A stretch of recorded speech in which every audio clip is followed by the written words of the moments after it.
안녕하세요. 엔타임 강사 연입니다. 오늘 엔드타임 포커스 76강은 성큼 다가선 지중해 열불 출현 환경이라고 하는 그러한 제목으로 같이 살펴보도록 하겠습니다. 오늘 엔타임 오늘 현장은 2025년 2월 28일입니다. 그러니까 그 말일 같지 않은 말일이라고 할 수가 있겠죠. 그렇죠. 근데 오늘 살펴볼 내용은 이제 좀 짧게 살펴보는데 또 매우 중요하다라고 하는 말씀을 좀 드립니다.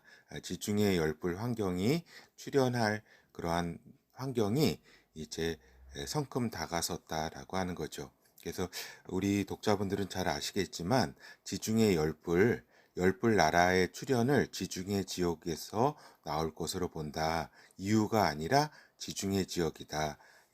이러한 이제 저희 그 강의를 쭉 들어 오신 분이라고 하면은 잘 아실 겁니다. 그죠?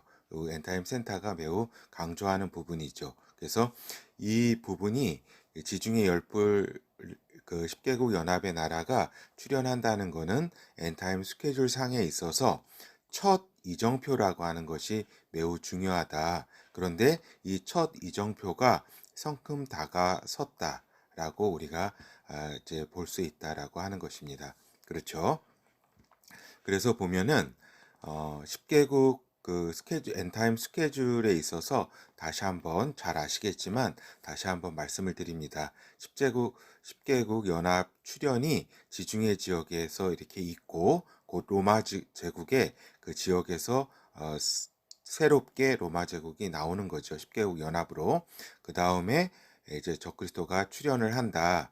시리아, 이제 그 바벨론, 레바논 이 지역에서 그 옛날 셀루크스 지역에서 그 적그리스도가 출현하고 그 다음에 이스라엘과 평화 조약을 맺고 그 다음에 이스라엘 예루살렘에 그 성전이 건립된다.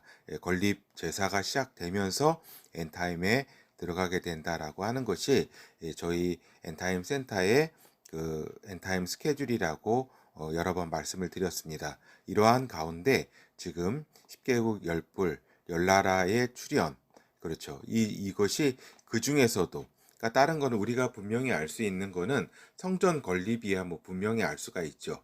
근데 또 평화조약도 어느 정도 알 수 있죠. 근데 적그리스도 출현이 이제 그 10개국 연합이 출현하면은 곧이어서 이렇게 적그리스도 출현이 나타나는데 그 출현을 처음에는 잘 모를 수가 있습니다. 근데 평화조약을 맺게 되면서 우리가 적그리스도라는 것을 또 분명히 알 수가 있겠죠.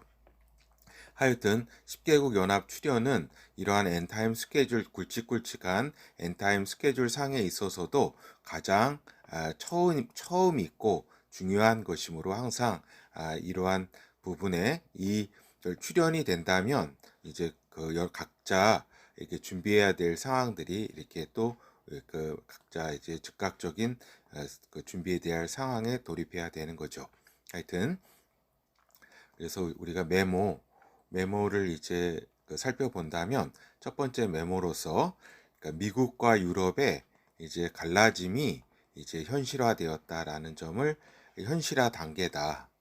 미국과 유럽의 갈라짐의 현실화 단계가 이제 접어들었다라고 하는 겁니다. 그러니까 미국과 유럽은 2021년이죠. 2000년인가 2021년인가는 좀 기억이 잘 가물가물하네요. 하여튼 9.11 사태가 9.11 사태가 나기 전에는 미국과 유럽은 뭐 정신적인 것으로도 그렇고 군사적으로도 뭐 경제적으로도 하나였습니다. 하나였다 진짜. 그랬는데 9.11이 이렇게 터지면서 이제 금이 좀 가기 시작했죠. 미국과 유럽이 정서적으로 이제 금이 갔다. 왜냐하면 미국이 그렇게 테러를 당했는데 미국의 어떤 정책에 유럽이 이제 적극적인 어떤 호응을 하지 않고 이제 어떻게 보면 EU 중심으로 해서 자기 이제 저기에만 이제 몰두했다라고 하는 겁니다. 그리고 이제 중동 문제에 있어서도 어떤 이권이나 좀 살펴보려고 그랬지 미국의 어떤 여러 가지 대테러 정책에는 호응을 이렇게 뭐 하는 흉내만 낸 거죠. 그렇죠. 그런데 지금의 이 시점에 있어서 이제 미국과 유럽이 이제 갈라지게 되는 그러한 큰 어떤 원인이라고 그럴까? 어떤 동의는 그러니까 중국이라고 하는 나라를 어떻게 볼 것이냐라고 하는 겁니다. 중국. 중국. 그래서 이제 미국은 이제 러시아를 이제 반중 노선에 이제 끌어들이겠다. 그래서 이제 요 중국을 타겟으로 한 이제 모든 정책에 이제 몰빵하겠다라고 하는 거죠. 그죠? 그렇기 때문에 러시아를 우군화시키겠다. 적어도 중국과 이제 이렇게 같이 어떤 같이 이렇게 미국과 대항하는 거는 맞겠다라고 하는 게 입장이고, 그 다음에 또 유럽의 입장에서는 어때요? 또 우크라이나 사태도 있었듯이 러시아는 이제 유럽의 현실적인 위협이잖아요. 안보 위협.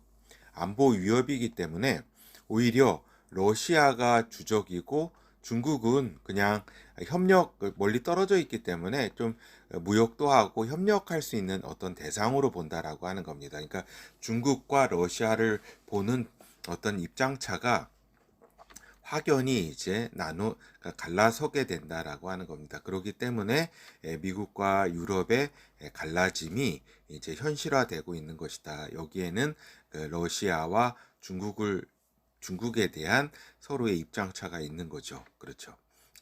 그래서 이제 3월 달에 얼마 전에 한 2주 정도 됐죠. 그 미국의 이제 부통령 벤스가 이제 유럽을 방문을 했습니다. 유럽을 방문해서 이제 저기를 한 거죠. 이렇게 여러 가지 뭐 인사도 드릴 겸 이제 트럼프 행정부가 이제 들어섰는데 트럼프가 직접 오지는 않았고 이제 벤스가 왔기 때문에 이제 벤스가 이제 좀 어떻게 보면 인사를 좀 한 거죠. 그렇죠. 그런데 이제 벤스가 이제 와가지고 뭐라고 했느냐? 유럽은 내부로부터의 위협에 직면해 있다. 다른 뭐 러시아나 다른가 물론 그것도 적이긴 하지만은 유럽의 정신이 썩었다.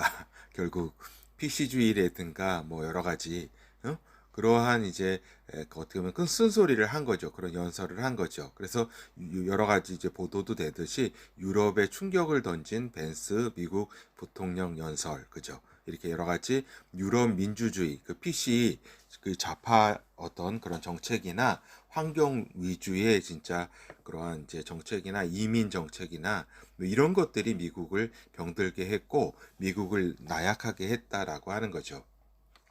그런데 결국에는 뭐 이렇게 얘기를 했지만 결국에는 이 미 부통령의 그 이야기는 연설은 갈라짐의 선언이다라고 하는 것이 맞겠다라고 하는 겁니다. 갈라짐의 선언. 직접적으로 갈라서겠다는 게 아니라 너희들이 이러한 어떤 30년간을 우리 미국을 이렇게 안보는 우리한테 맡기고 너희들이 쓸데없는 짓을 해가지고 이렇게 러시아도 상대하지 못하는 유럽의 현실이 됐다라고 한 것이고 여기에 이제 유럽은 어때요? 유럽은 이제 조용히 참고 있었지만 이제 미국과는 이제 같이 할 수는 없구나 하는 그러한 것을 느끼고 우리가 이제 유럽의 군사력을 늘려야 되고 이렇게 유럽의 어떤 그 이익을 위해서 더 집중해야 되겠다라고 이제 결심하는 계기가 되는 거죠. 그래서 이러한 미 그 부통령 벤스의 유럽 방문 한 2주 전에 있었던 유럽 방문과 그 연설은 결국 갈라짐의 선언이었다라고 하는 것이 그, 그렇다고 볼 수가 있겠습니다. 뭐 표현은 뭐 어떻게 했던지 간에 그러하다라고 하는 거죠. 아니나 다를까 한 2, 3일 전에 이제 그리스의 미군 해군 기지를 철수 계획을 이렇게 한다는 그런 보도가 나왔습니다. 그래서 우리가 살펴보면은 그리스에서 이제 유럽이 아니라 미국이 이렇게 해군 기지를 철수한다는 거는 이게 보통 일이 좀 아니다라고 하는 거죠. 그러니까 보통의 이제 그렇죠. 여러 이제 그 해군 기지를 이렇게 철수하겠다. 여기가 이제 그 알렉산드로폴리스라는 곳인데 여기에 있었던 여러 미군 기지를 이제 철수를 하겠다는 이제 기사가 나오고 그렇죠. 그런데 이게 왜 그렇게 중요한 것인가라고 이렇게 우리가 볼 때에 저기죠. 그 잠시만요. 어, 여기가 어디냐? 그 알렉산드로폴리스라는 곳이 여기가 이제 터키고 그리스잖아요. 그 사이에 그 보스포러스 해협이 있고 그죠? 근데 여기 그 유럽 지역에도 여기 터키 영토가 있습니다. 그런데 바로 그 옆에 요 보스포러스 해협 여기 나오는데 나오는 그 입구에 그러니까 지중해에서 들어가는 입구 여기에 요 알렉산드로폴리스 미군 기지가 있다라고 하는 겁니다. 여기 이 기지가 그 위치가 매우 중요한 게 여기서 나오는 어떤 러시아 이제 세력이라든가 여기를 이제 막는 어떤 그 초입구죠. 그리고 여기에서 철수하겠다는 거는 그리스하고 투르키예의 요 해양 분쟁에 개입하지 않겠다. 이제 개입하지 않고 그거는 너희들이 알아서 해라. 지금 자원 분쟁으로 여기 그 동지중해 지역이 이제 시끌벅적한데 이 지역에서 그리스하고 트르키예의 자원 분쟁에도 개입하지 않을 것이고 그 다음에 유럽의 안보는 이제 러시아의 어떤 그 유럽의 안보는 유럽 너희들이 맡아라라고 하는 그러한 메시지라고 볼 수가 있겠습니다. 그러니까 굉장히 큰 충격파를 던진 거죠. 그렇죠. 그래서 이제 이게 간단한 일이 아니다라고 하는 겁니다. 그리스에서 미군 해군 기지가 그 중요한 곳에서 철수하겠다는 것이 그렇다라고 하는 거죠. 그리고 이제 독일의 선거가 며칠 전에 있었는데 그러니까 우파가 약진을 했다.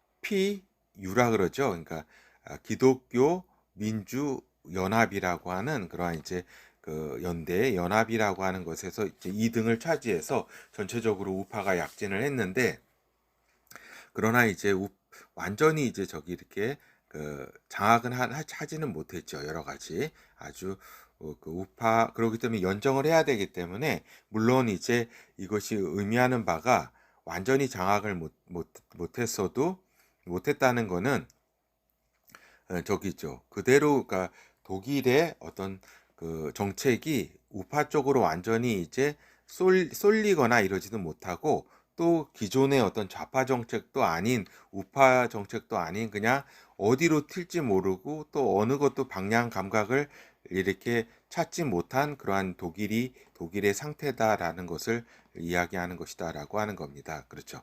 하여튼 독일 중심으로 해서 뭘 이제 해보겠다고 하는 그런 움직임이긴 한데 이제 그 한계가 있을 것이라고 하는 그런 생각입니다. 하여튼 일단 그 요 독일에서도 이제 요 분위기가 우리가 이제 미국의 안보를 의지하지 않고 이제 다시 이제 부장을 하겠다라고 하는 이야기죠. 그렇지만은 방금 요러 그 이코노미스트에서도 얘기했듯이 미국이 다시 어떤 정상적인 러시아의 이제 그 어떤 그 안보를 지키기 위해서는 한 10년 정도 여기 이제 공급망 그 군비를 이렇게 그런 공장이라든가 다 이제 망가졌기 때문에 그런 것이 새롭게 형성되려면 한 10년은 적어도 걸린다라고 하는 거죠.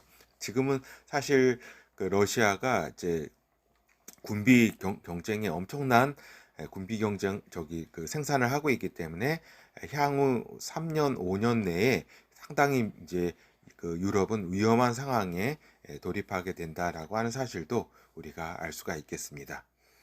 그러면은 이제 그리고 이제 유럽에 지금 트럼프가 이제 어젠가 그저께 25%의 관세 부과를 결정하겠다라고 하는 그런 단계 아직 뭐 완전한 결정이라기보다는 이제 결정 단계라고 할까 그걸 발표를 했습니다. 그래서 굉장히 유럽과 이제 굉장히 이제 사이도 안 좋은데 이 경제적으로 이제 이렇게 갈라서겠다고 하는 거는 이제 미련을 두지 않겠다. 우리는 이제 중국에만 이제 집중하겠다라고 하는 거고 유럽이 너희가 이제 미국에 이제 의지하지 말고 안보건 경제건 너희들이 알아서 살아가도록 해라라고 하는 이제 미국의 어떤 최후 통첩이라고 할 수가 있겠죠. 그 가운데 이제 영국은 이제 그 유럽 연합이 아니니까 여기 이제 이러한 이제 25%를 관세를 영국에는 이제 부여하지 않겠다라고 하는 게 지금의 어떤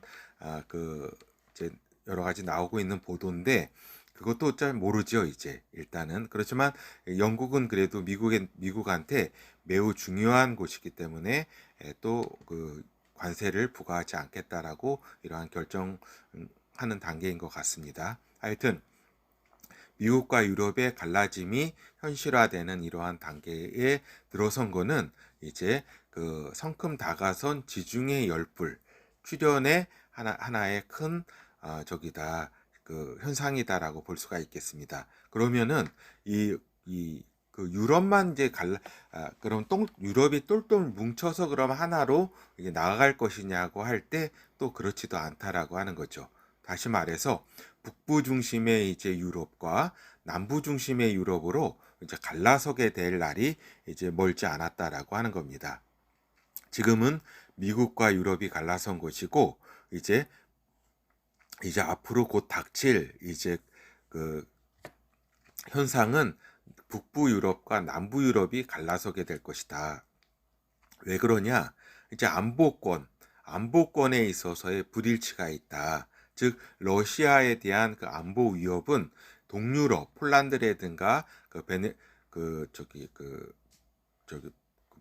북유럽 중심의 그러한 나라들, 그렇죠. 독일이라든가 독일을 중심으로 한 북부 유럽은 안보적으로 어때요? 굉장히 러시아의 그 위협의 직접 당사자고, 그 다음에 남부 유럽은 저기다라고 하는 거죠. 그 남부 유럽은 안보권에서 러시아의 위협을 직접 이렇게 받지 않는다라고 하는 거죠. 그렇죠. 이렇게 남부 유럽은 어때요?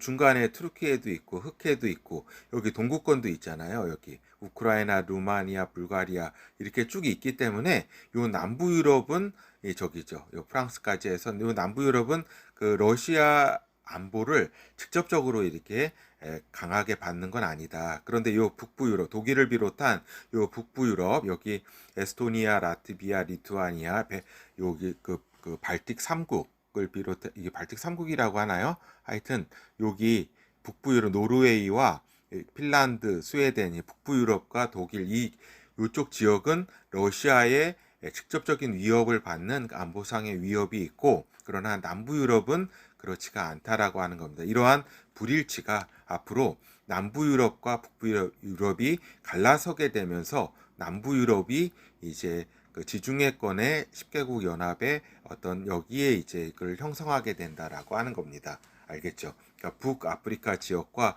해서 투르키예와 같이 열부를 형성하게 되는 거죠. 남부 유럽이. 그리고 또한 경제권에 있어서도 어때요?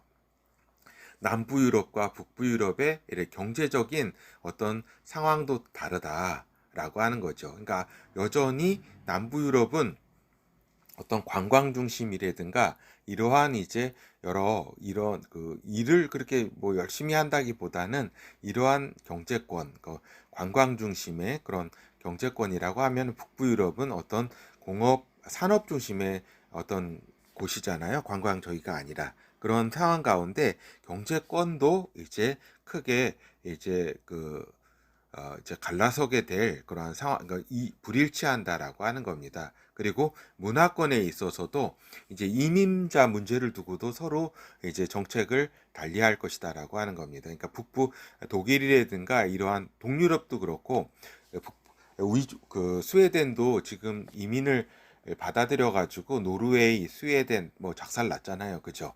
그래서 이러한 이제 반이민 정책 중심의 그러한 상황이 되고, 남부 유럽은 어때요? 굉장히 이민자 중심의 아직까지도 이렇게 PC 좌파적인 그런 흐름에 계속 가게 될 것이다. 그래서 저기 있죠. 이민 정책도 이제 차이가 나고, 그래서 문화권, 그래서 지중해 문화권으로 남부 유럽이 이제 빨려 들어가게 된다라고 하는 거죠. 그래서 유럽의 전통은 이제 북부 유럽이 이제 유럽의 어떤 전통과 어떤 역사성은 계속 가지고 가게 되는 거죠.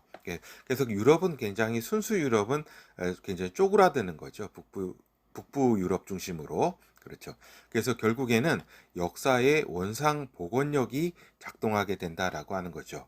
이제 여기 역사에 있어서도 이제 원상 복원력이라고 하는 그런 현상이 있을 수 있는데, 그것이 이제 작동하게 된다. 그것은 결국에는 로마 제국이 재생하는, 로마 제국 지중해 중심으로 해서 로마 제국이 재생하는 그러한 복원력이 역사적으로 어떤 현상적으로 국제 정치학적으로 이제 그런 이러한 흐름으로 가고 있다라고 하는 것을 우리 독자 여러분이 이해할 필요가 있다라고 하는 겁니다. 그러니까 로마 제국으로 가기 위해서는 북부 유럽과 남부 중심의 유럽이 여러 가지 이해관계가 불일치하면서 갈라서야 되는 그러한 현상이 있어야 되는 거죠. 그래서 이유를 중심으로 해서 한번 해보려고 했잖아요. 90년대, 뭐 2000년대 들어서 EU 중심, 뭐 유로화도 만들고 이렇게 했지만 그 실험은 실패했다라고 하는 거죠. 그 실패한 그 어떤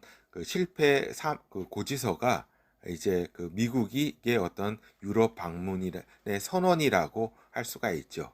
그런 왜냐면은 진짜 한때는 그 누구예요? 제러미, 그 이름이 잘 생각이 안 나는데 그 드림 유러피안이라 그래가지고 미국은 이제 망하고 2000년대 초반만 해도 미국은 망하고 유럽이 이제 다시 부상할 것이다 라고 하는 그런 것이 굉장히 미래학적으로 굉장히 유행을 했었죠. 그래서 한때 이렇게 유럽이 이제 하나의 큰 이유 중심으로 해서 크게 뭉쳐서 세계사의 어떤 중심을 이끌 것으로 미국이 퇴하고 이제 이끌 것으로 보았지만 결국 이유는 이제 그 실험은 실패했다. 그리고 그 실패에 종지부를 찍은 것이고 이제 어떤 여파로 남부 중심의 유럽 중심으로 해서 이제 로마 제국이 복원하게 된다라고 하는 것을 말씀을 드립니다. 그래서 패턴이라는 것이 뭐 개인도 그렇고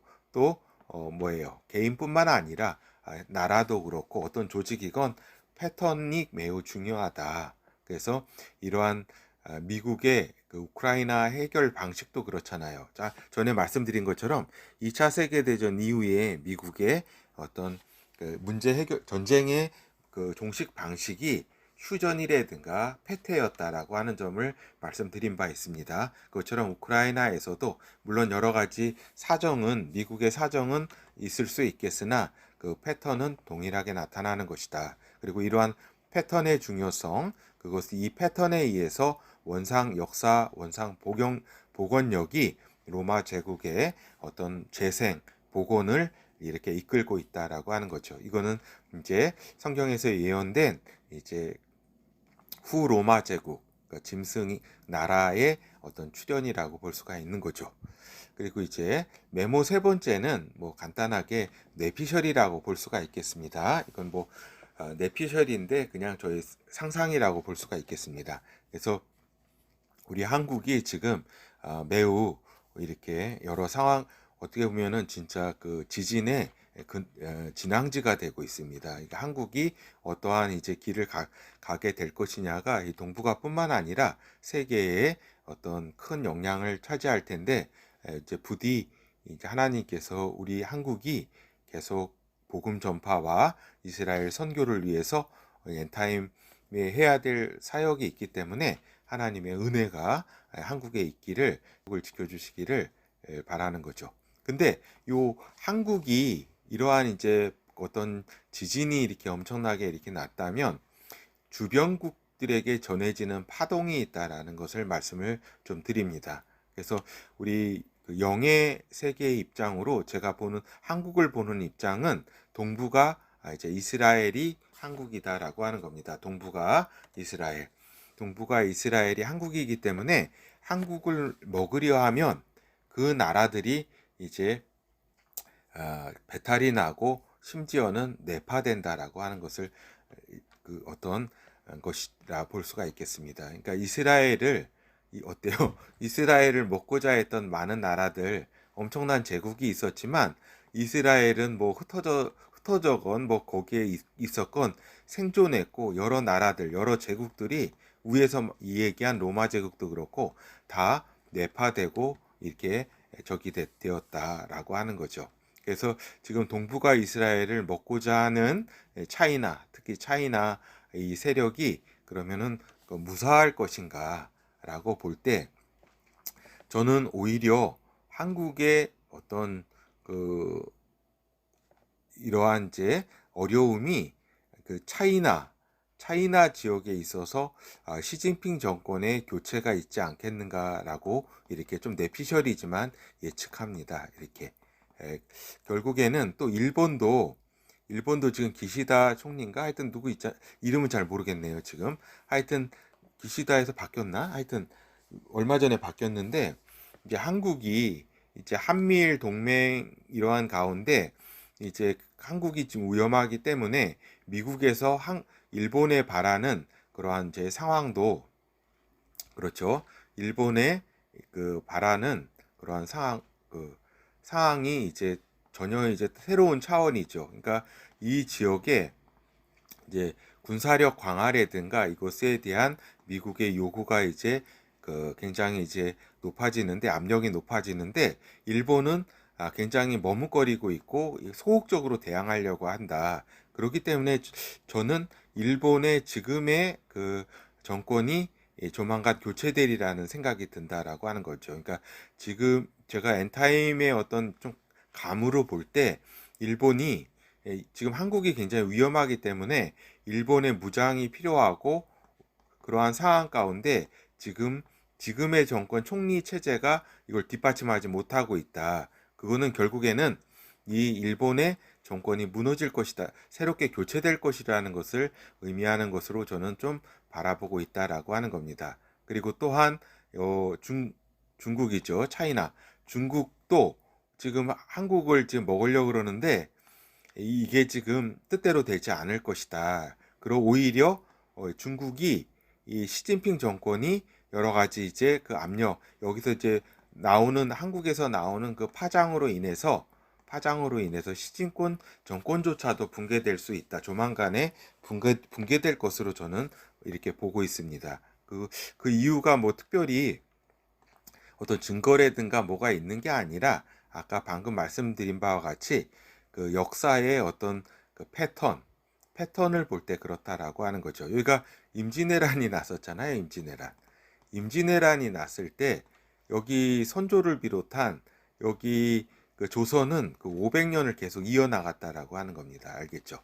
그 망해야 될 나라가 망하지 않았다. 그때 망했던 건 뭐냐? 여기 도쿠가와 이에야스인가?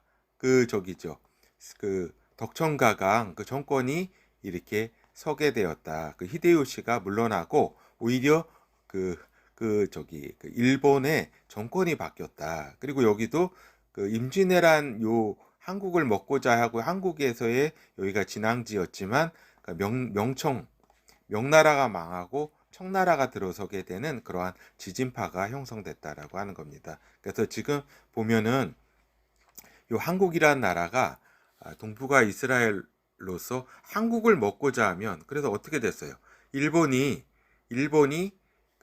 여기 한국을 먹고자 식민지를 만들고 했지만 결국에는 이그 일본이 망하게 되었다라고 하는 거죠. 2차 세계대전도 일으키고 물론 한국으로 인해서 망한 건 아니지만 하여튼 한국을 먹으려고 했던 그 나라는 한국을 독립시키기 위해서도 하나님께서는 일본을 망하게 할 수밖에 없었다라고 하는 점을 우리가 들 수가 있겠습니다. 하여튼 요 한국이라는 것을 먹고자 하고 할 때 그러한 이제 주변국 자체가 그 스스로 엄청난 정권들이 부서지게 되는 그렇죠. 그래서 지금 일본이 뭐 한국을 지금 먹고자 하는 건 아닌데 이러한 이제 일본의 어떤 시대적 어떤 그런 해야 될 숙제를 못 하고 있기 때문에 그 교체될 것이다. 그리고 중국은 지금 한국을 먹으려고 하고 있기 때문에 오히려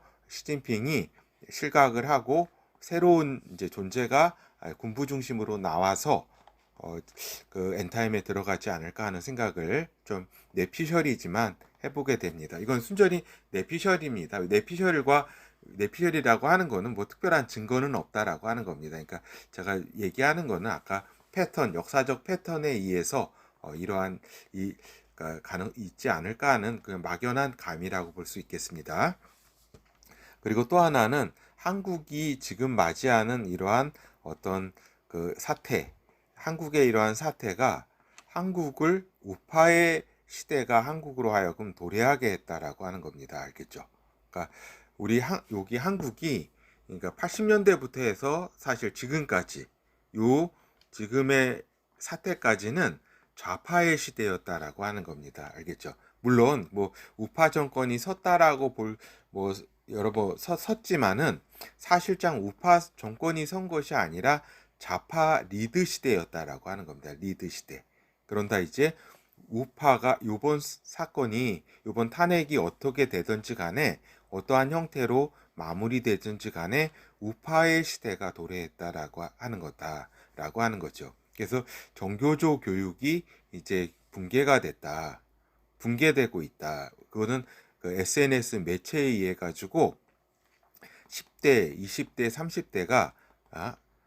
30대가 우파로 이제 변하고 있다라고 하는 겁니다. 이것은 이제 앞으로 한국의 시대가 우파의 시대가 될 것을 예고하는 것이다라고 하는 겁니다. 이거는 이제 뇌피셜은 아니고 이 부분 그러니까 여기까지가 정권 교체 가능성까지가 이제 뇌피셜이고 요거는 이제 뇌피셜은 아니라 저의 이제 분석입니다. 저의 분석인데 우파의 시대가 이제 도래했고 이것이 뭐 요번 탄핵이 어떻게 되든지 간에 뭐 한 3월 달에 될 것 같은데 결정이 어떻게 되든지 간에 이제 한국은 우파의 시대가 도래했고 이 우파의 시대가 그 북한에 대한 통일과 또 심지어는 엔타임의 마지막 시대에 있어서 만주까지도 전쟁의 가운데 만주까지도 회복할 그러한 힘이 날 것인지는 더 두고 봐야 된다. 그래서 일단은 그 북한까지 이렇게 흡수할 수 있는 그런 에너지가 나올 가능성이 매우 높다라고 하는 점도 말씀을 드립니다. 예, 감사합니다.